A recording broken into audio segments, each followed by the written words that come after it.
So instead of making this as an appetizer, which some nights we do make a little bunch of appetizers and eat them as our meal, I figured I would do this as a, I guess, casserole.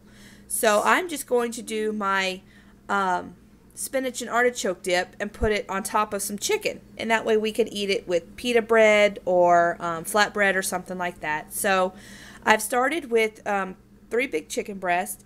And I've cut them into chunks, and I've put salt and pepper and a little olive oil, and I'm going to bake this in the oven just until it's done. And then I'm going to start assembling the dip. And we're going to need some mayonnaise, and make sure it's mayonnaise and not Miracle Whip, mayonnaise. Parmesan cheese, mozzarella cheese, some artichoke hearts.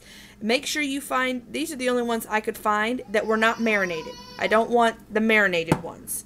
So, unmarinated artichoke hearts, some spinach, and some cream cheese. Let's get started. Hi.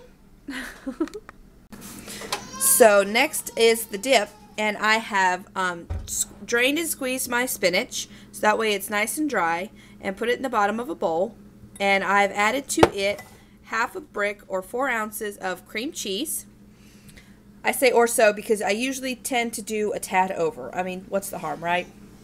Especially when it comes to cheeses. And this, all in here, you can see it all in there, is about 1 cup of mozzarella. I'm going to do a cup or about of Parmesan, half a cup of mayonnaise, and then I'm going to dice these small and throw them in. And I think I'm going to get an onion and maybe a clove of garlic and just dice it up super small and throw it in there as well.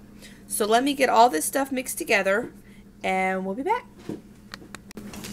Now that my arm has officially fallen off, the dip is done, and it does take a little bit of elbow grease to get the cream cheese all worked in, but it's in. So it's half a block of cream cheese, half a cup of mayonnaise, a package of spinach that has been well drained, a cup of mozzarella, a cup of Parmesan, a can of artichoke hearts that are unmarinated, and I just dice them up real quick and throw them in. Make sure you drain the juice off of them. And then I added an onion and some garlic and salt and pepper just to kind of give it a little bit of seasoning. So the chicken that I have chopped has been in the oven. It should be just about ready. Let me grab it real quick and we'll be right back. Here's the chicken right out of the oven. These were chicken breasts, so there's not a lot of fat.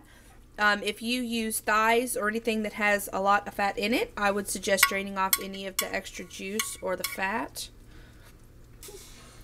And that's good to go. I've just kind of broken up any of the bigger chunks that I left, or if there's any pieces. Yeah, that big piece is big. There we go. So there's the chicken, and all I'm going to do is put the the topping all over the chicken and just spread it out even. And I can't let this go to waste, so I'm just going to sprinkle this, about half a cup. I'm going to sprinkle it all over the top. Make sure you taste and season with salt and pepper if needed. Let me get this together and in the oven. I'm going to put it in the oven at 350 degrees. I guess everything in it's pretty cooked, so just until the cheese is all melted and it's bubbly and golden on top. So here it is before she goes in the oven. Just wanted to show you the ratio of chicken to dip. Can you tell that we are dipping and sauce people in this house? So in the oven it goes, and I'll see y'all back in a minute. So what do you guys want to go on the side? We can do couscous. Only my children, you guys. Couscous with everything. You don't want pasta? No. Or I can make some bread or do some rolls or something? No, couscous. Couscous. Couscous. All right, so we're having ours with couscous. Right out of the oven. There she is, nice and golden brown, all bubbly and cheesy and ready to be dug into. Got the children's couscous by request, and we're going to eat some dinner. You can serve rolls with, I thought I had some flatbread in the pantry, but I guess I don't. So this is just what we're going to have. So by all means, feel free to add or take away or do a pasta salad or something instead of couscous. I mean, it's kind of endless what you can do. So I hope you try it. I hope you enjoy.